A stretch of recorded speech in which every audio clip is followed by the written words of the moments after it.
Hello students, स्वागत है आपका सचिता एजुकेशन हब में। आज मैं आपके लिए एक इंटरेस्टिंग टॉपिक लेकर आई हूँ। सबसे इम्पोर्टेंट है ये हमारे first chapter chemical reactions and equations के लिए। सबसे ज़्यादा क्वेश्चंस भी हमारे यहीं से आते हैं, इसीलिए ये बहुत ज़्यादा इम्पोर्टेंट टॉपिक है। एंड तक बने रहिएगा, कंप्लीट देखिएगा। और जिसने मेरी पहली 2 वीडियोज़ नहीं देखी हैं, इससे पहले प्लीज़ आप उसको देख लेना, वो भी ज़्यादा ज़रूरी है। तो आज हम करेंगे टाइप्स ऑफ केमिकल रिएक्शंस। ये हमारे 4 टाइप्स के हैं, 4 टाइप्स। फर्स्ट है कॉम्बिनेशन रिएक्शन।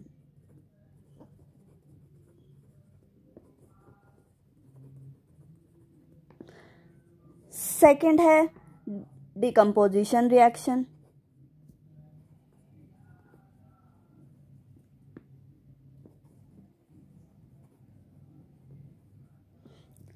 थर्ड है डिस्प्लेसमेंट रिएक्शन।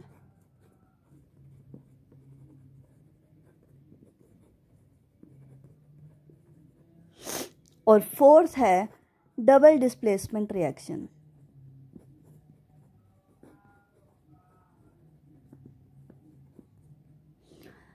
अब देखो गाइस, इसी में पता चल रहा होगा कॉम्बिनेशन यानी कंबाइन करना पड़ेगा, डिकम्पोजिशन यानी ब्रेक डाउन करना पड़ेगा, डिस्प्लेसमेंट यानी जगह बदलनी पड़ेगी, डबल डिस्प्लेसमेंट यानी अगर 2 एलिमेंट्स दिए हुए हैं तो दोनों को ही शिफ्ट करना पड़ेगा।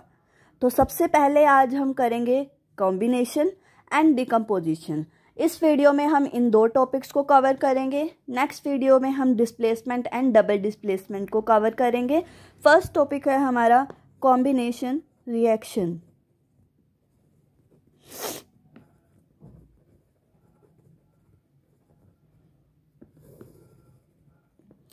कॉम्बिनेशन रिएक्शन अगर हम डेफिनेशंस लिखेंगे तो आएगा, it involves the formation of new substance from 2 or more substances। यानी सिंपल सा मतलब है 2 या 3 हमारे पास रिएक्टेंट्स होंगे और वो कंबाइन होकर 1 प्रोडक्ट बनाएगा। ठीक है, एग्जाम्पल के तौर पर जैसे मैं कहूँ C कार्बन सॉलिड फॉर्म में कन्वर्ट है हमारे पास, O2 हमें G यानी गैस की फॉर्म में मिली हुई है, और इसका क्या बन जाएगा CO2 gaseous form. Carbon dioxide हमें पता ही है, ऑक्सीजन हमें पता ही है, कार्बन हमें पता ही है। उसके बाद हम ले लेते हैं सल्फर डाइऑक्साइड का एग्जाम्पल, एक 2SO2 plus O2 gas gives SO3। Balancing में आपको समझा ही चुकी हूँ, तो आपको ये पता चल जाएगा कि यहाँ 2 क्यों आया है। ठीक है, अगर आपने नहीं अभी तक देखा है तो आप नेक्स्ट वीडियो में देख सकते हो। जो प्रीवियस वीडियो मैंने डाली थी उसमें यह मौजूद है, आप प्लीज़ उसको अच्छे से देख लेना ताकि आपको ये पता चल जाएगा कि ये 2 आए कहाँ से है। अब इसमें मोस्ट इम्पॉर्टेंट टर्म हमारी क्या है, हमें ये 2 पॉइंट्स हमें याद रखने हैं कि इसके 2 इम्पॉर्टेंट इंडस्ट्रियल एप्लीकेशंस हैं। ये हमारा कॉन्सेप्चुअल बेस पे डिपेंड करता है। ये क्वेश्चन बहुत ज़्यादा एग्जाम में आता है, तो प्लीज़ आप इसको याद कर लेना। इसकी 2 इम्पोर्टेंट एप्लीकेशंस का मतलब समझते ही हो कि हम रियल लाइफ में इसको कैसे अप्लाई कर रहे हैं। ठीक है, तो जैसे फर्स्ट है formation of HCl from hydrogen gas and chlorine gas. अगर रिएक्शन के फॉर्म में लिखे तो हमें ये कैसे मिल रहा है, H2 + Cl2 gives 2HCl। Second हमें मिल रहा है रिएक्शन ऑफ क्विकलाइन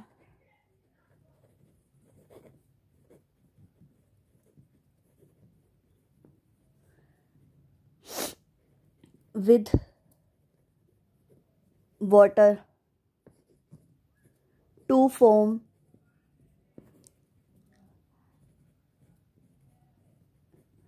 लाइम वाटर और स्लेट लाइम। और ये हमारा जो यूज़ है वो होता है वाइट वॉश के लिए, जो हम घर में वॉल्स पर वाइट वॉश करवाते हैं, इनके लिए यूज़ होता है गाइस।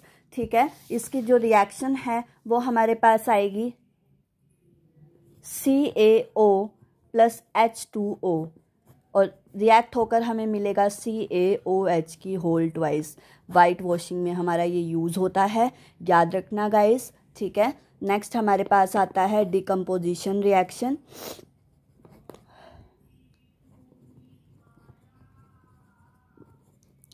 अब कंबाइन का मतलब था जहाँ हमने कंबाइन किया, डिकम्पोज का मतलब होगा जहाँ हम रिएक्टेंट को 2 या 2 से ज़्यादा प्रोडक्ट्स में कन्वर्ट करेंगे।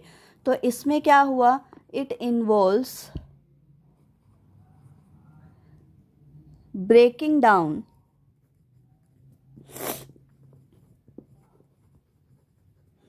Of single compound into 2 or more simpler substances। Example water का ही ले लेते हैं, सिंपल सा H2O है, वो हमारा गैसेस में कन्वर्ट हो जाएगा ब्रेक डाउन होकर, यानी पानी।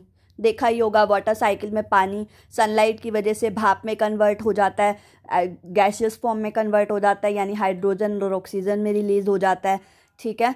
जो हमारा ये होता है, जो हमारी जो डिस्प्लेसमेंट या जो डिकम्पोजिशन रिएक्शन है, इसमें ब्रेक डाउन के ही एग्जाम्पल्स हैं। बहुत ज़्यादा आता है ये एग्ज़ाम में, सबसे ज़्यादा इम्पोर्टेंट है ये, और इससे ज़्यादा इम्पोर्टेंट इसके टाइप्स हैं।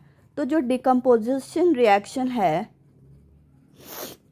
3 फॉर्म्स में हमारे पास मौजूद रहेगी। तो पहले वो देख लेते हैं। When decomposition reaction takes place when energy is supplied in form of first point है हीट यानी thermal decomposition reaction. Thermal decomposition reaction या इसका सबसे ज़्यादा यूज़ होने वाला नाम है थर्माइट रिएक्शन। ये क्वेश्चन एग्जाम में बहुत आता है, define thermite reaction and give 1 example of each. तो यहाँ पर हम एग्जाम्पल देंगे CaCO3 that is calcium carbonate, solid की फॉर्म में मौजूद है। हम जैसे ही इसको हीट देंगे, हीट का सिंबल होता है ये ट्रायंगल, जैसे ही हम हीट देंगे ये कन्वर्ट हो जाएगा calcium oxide solid plus carbon dioxide इसमें से रिलीज़ हो जाती है, ठीक है। रिलीज़ यानी एनर्जी रिलीज होती है।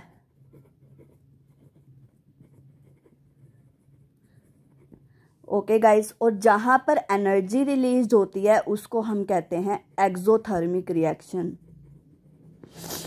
ये पॉइंट भी याद करना इसमें मस्ट है कि एक्सोथर्मिक के अगर हमें एग्जाम्पल देने हैं तो सारी की सारी रिएक्शन जो डिकम्पोजिशन रिएक्शंस में यूज़ होती हैं वो हम इसके एग्जाम्पल में भी दे सकते हैं, ठीक है। इसी तरीके से कॉम्बिनेशन की जितनी भी रिएक्शन हमारे पास मौजूद होती है, जैसे ये लाइक कंबाइन हुई है, यहाँ पर हीट एब्जॉर्ब हुई है तब जाकर ये कन्वर्ट हुआ है, जिसको हम कहते हैं एंडोथर्मिक रिएक्शन। तो प्लीज़ आप इस पॉइंट को भी याद रखना, मैंने ये इसी में ही कवर कर दिया है। अलग से डेफिनेशंस मैं नेक्स्ट वीडियो में आपको प्रोवाइड करवा दूंगी, वरना डेफिनेशंस भी हम सिर्फ यही लिख सकते हैं, when energy is released it is called exothermic reaction, when energy is absorbed is called endothermic reaction।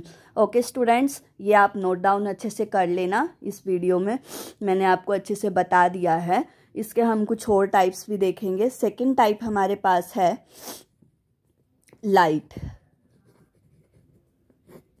That is photochemical decomposition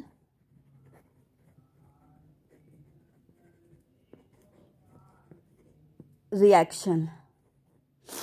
photochemical decomposition reaction यानी जहाँ पर लाइट मीन्स सनलाइट, ये भी हमारा बहुत ज़्यादा पूछे जाने वाला क्वेश्चन है और इसके दो मेन एग्जाम्पल्स जो हमारी एनसीईआरटी में भी मौजूद है, सिल्वर ब्रोमाइड का और सिल्वर क्लोराइड का। तो इसमें क्या होगा, सिंबल हमेशा HNu के फॉर्म में, यानी सनलाइट के लिए HNu यूज़ होता है, उसमें मौजूद होगा Ag + Br2। इस Br2 की वजह से ही यहाँ पर 2 आया है, तो दोनों में हम लिखेंगे Ag + Cl2। ये हमें पता ही है, ये सिल्वर है, ये ब्रोमाइड है और ये क्लोराइड है। ये हमारे जो दो रिएक्शंस हैं, तो ये हमारा यूज़ होता है, these are used in black and white photography. Exam में एक क्वेश्चन इस तरीके से आता है कि बताओ ब्लैक एंड वाइट फोटोग्राफी के लिए कौन से दो केमिकल्स यूज़ होते हैं, तो हम उसमें क्या देंगे, सिल्वर क्लोराइड और सिल्वर ब्रोमाइड का।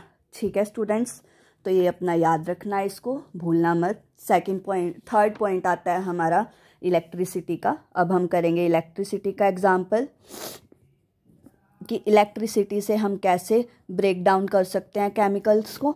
तो इलेक्ट्रिसिटी, इसको हम बोलते हैं इलेक्ट्रोलिसिस,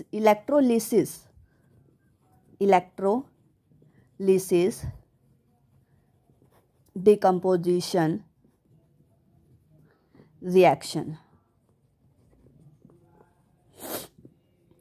ठीक है स्टूडेंट, इलेक्ट्रोलिटिक जो रिएक्शंस होती हैं, जैसे वाटर, इलेक्ट्रिसिटी यूज़ करके हम इसकी रिएक्शन करेंगे, ऊपर इलेक्ट्रिसिटी लिखा होगा,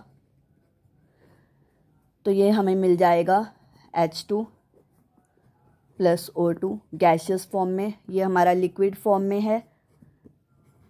ठीक है स्टूडेंट्स, ये याद रखना, ये बहुत ज़्यादा इम्पोर्टेंट है कि जो हमने ये एरो के ऊपर लिखे हैं, ये लिखना मस्ट है। जब तक आप ये सिंबल्स, इलेक्ट्रिसिटी का हो गया, चाहे हीट का हो गया, चाहे सनलाइट के लिए लिखना है, जब तक आप नहीं लिखेंगे हमारी रिएक्शन इनकम्प्लीट मानी जाएगी। आज की वीडियो हमारी यहीं ख़त्म होती है। प्लीज़ स्टूडेंट्स, आप इसको अच्छे से कवर कर लेना, ये बहुत इंपॉर्टेंट टॉपिक्स हैं। आज का जो हमने टॉपिक किया है बहुत ज़रूरी है। लास्ट तक बने रहने के लिए thank you so much. Share and subscribe to my channel.